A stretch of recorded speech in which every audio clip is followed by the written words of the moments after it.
ഈ കാണുന്നത് ആണ് ആ കുട്ടിയുടെ വീട്. മനുഭവനം എന്നാണ് വീടിൻ്റെ പേര്. മനു അവൻ അനിയനാണ്. അച്ഛനാണുള്ളത്. അച്ഛൻ മനോജ് കൂലിപ്പണിക്കാരനാണ്. ഈ പറയുന്ന മേശരിപ്പണിക്കൊക്കെ ഇടയ്ക്കിടയ്ക്ക് പോകാറുണ്ട്.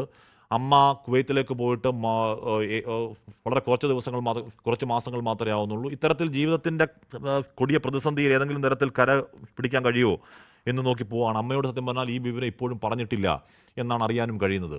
എ വി ജയശങ്കർ ചേരുന്നുണ്ട്. ജയശങ്കർ, അങ്ങേയറ്റം കണ്ടാൽ കരഞ്ഞു പോകുന്ന കാഴ്ചകൾ തന്നെയാണ് അവിടുത്തെ, അല്ലേ?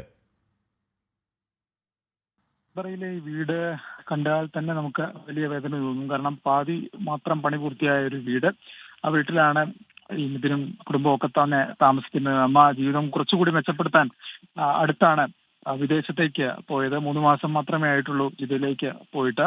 നിലവിൽ അമ്മ ഈ മരണ വാർത്ത അറിഞ്ഞിട്ടില്ല. കാരണം അവിടെ ജോലി ചെയ്യുന്ന കുടുംബത്തോടൊപ്പം മറ്റൊരു രാജ്യത്തേക്ക് പോയതെന്നാണ് മനസ്സിലാക്കുന്നത്. അവരെ ബന്ധപ്പെടാൻ സാധിച്ചില്ല. കഴിഞ്ഞ ദിവസം രാത്രിയാണ് അവർ ഏറ്റവും ഒടുവിൽ വീടുമായി സംസാരിച്ചത്. വാട്സപ്പ് കോൾ വഴിയായിരുന്നു സംസാരം. വളരെ സന്തോഷകരമായ ഒരു സംസാരമായിരുന്നു. പക്ഷെ നേരം വെളുത്തു.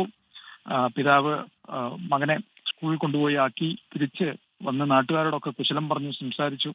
ആ ഘട്ടത്തിലാണ് ഇത്തരത്തിലൊരു വേദനാകരമായ ഒരു വാർത്ത ഈ കുടുംബത്തെ തേടി വരുന്നത്. ആ വിഷമം, സങ്കടം അത് ഇവിടെ എല്ലാവർക്കും ഉണ്ട്. അച്ഛൻ മനോജ് കൂലിപ്പണിയൊക്കെ ചെയ്താണ് വീട് മുന്നോട്ട് കൊണ്ടുപോകുന്നത്. അച്ഛന്റെ അമ്മയുണ്ട്, ഒരു അനിയനുണ്ട് വീട്ടിൽ. അങ്ങനെ വളരെ സാധാരണമായൊരു കുടുംബം. ഇതിനൊക്കെ ഒരു പക്ഷെ എന്തെങ്കിലുമൊക്കെ ആയി ജീവിതം രക്ഷപ്പെടുന്ന വലിയ പ്രതീക്ഷയോടുകൂടി ഉണ്ടായിരുന്ന ഒരു വീടായിരുന്നു ഇത്, ഒരു കുടുംബമായിരുന്നു. പക്ഷെ ആ പ്രതീക്ഷകളൊക്കെ തന്നെയാണ് എന്തായാലും അവസാനിച്ചിരിക്കുന്നത്. ആ വിഷമം നാട്ടുകാർക്കും എല്ലാവർക്കും ഉണ്ട്. കാരണം നാട്ടിലൊക്കെ ഓടി നടന്ന് അടുത്ത വീട്ടിലേക്കൊക്കെ പോയിരുന്ന ഒരു കുട്ടിയാണ് നഷ്ടപ്പെട്ടത്. ഇന്ന് രാവിലെ പോലും ചിരിച്ചു കളിച്ച് സ്കൂളിലേക്ക് പോയതാണ്.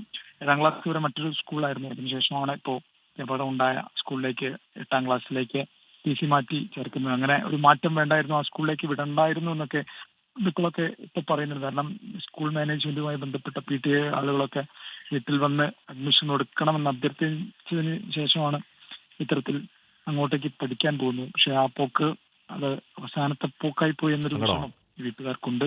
ഓക്കെ, നേരത്തെ മനോജ് അച്ഛൻ്റെ പ്രതികരണം നമ്മൾ കേട്ടിരുന്നു. അത് സങ്കടമാണ്, അങ്ങേയറ്റത്തെ സങ്കടമാണത്.